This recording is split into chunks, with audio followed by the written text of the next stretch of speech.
Hello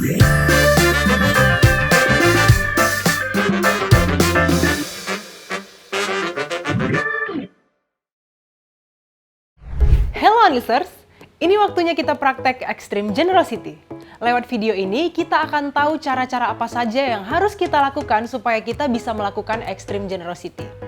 Sebelumnya, kita baca dulu Kisah Para Rasul 2 ayat 44-45. Dan semua orang yang telah menjadi percaya tetap bersatu dan segala kepunyaan mereka adalah kepunyaan bersama. Dan selalu ada dari mereka yang menjual harta miliknya, lalu membagi-bagikannya kepada semua orang sesuai dengan keperluan masing-masing. Ternyata, Unlisteners, bentuk persekutuan atau gereja sejak awal adalah menjadi gereja yang generos, yang murah hati. Dalam komunitas gereja ini, gak ada orang yang berkekurangan karena pasti ada orang yang menjual harta miliknya dan membagikan hasilnya ke orang yang membutuhkan. Dan itu sesuatu yang sangat biasa di komunitas gereja saat itu. Mereka memberi dengan sukacita, mereka memberi yang terbaik. Saat kita memberikan yang terbaik untuk menolong sesama kita memberikan yang terbaik juga untuk Tuhan. Bukan memberi apa yang tidak kita pakai, tetapi memberi apa yang Tuhan mau untuk kita berikan. Gimana caranya kita bisa memberi dengan pengorbanan? 1. Ingat bahwa apa yang kita miliki itu dari Tuhan dan mulai bangun sikap hidup bersyukur. Unlisteners, apapun yang hari ini kita miliki, baik itu nafas hidup, makan minum, teknologi, baju, atau apapun itu, semuanya adalah berkat pemberian dari Tuhan. Tuhan yang kasih dengan murah hati untuk kita, makanya kita mau terus belajar bersyukur dan melakukan hal yang sama kepada orang lain. Kemurahan hati nggak akan pernah kita miliki kalau kita nggak punya sikap hidup yang suka bersyukur.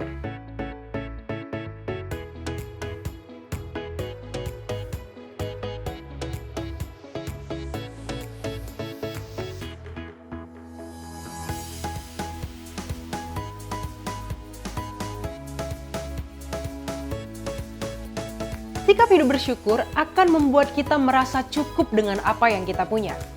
Rasa cukup inilah yang bisa menolong kita memberikan apa yang kita punya untuk orang lain karena kita sadar bahwa kita sudah memiliki apa yang kita perlu dan apa yang kita miliki lebih saat ini adalah untuk orang lain yang memang membutuhkan.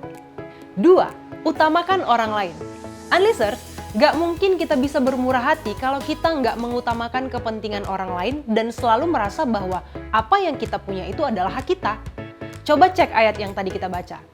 Jemaat mula-mula menjual apa yang mereka miliki supaya kebutuhan sesamanya terpenuhi. Sebagai pemimpin muda Unlis, kita perlu pelan-pelan membangun pola pikir yang sama.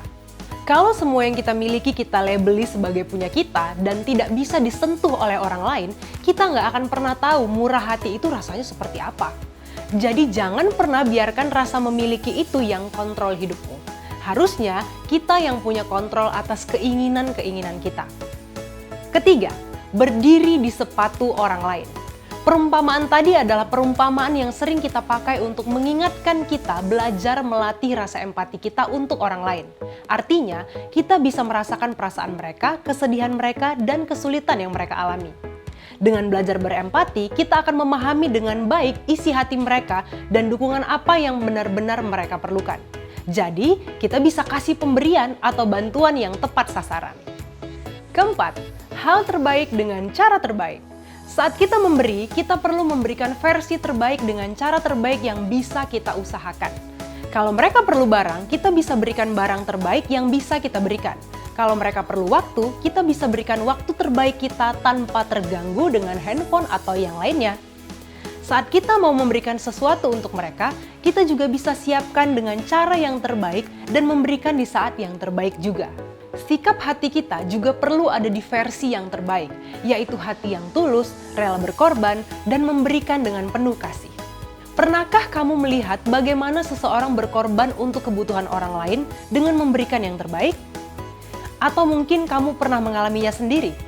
Ceritakan pengalamanmu di squadmu. Sudah siap memberi yang terbaik untuk sesama? We grow by helping others grow!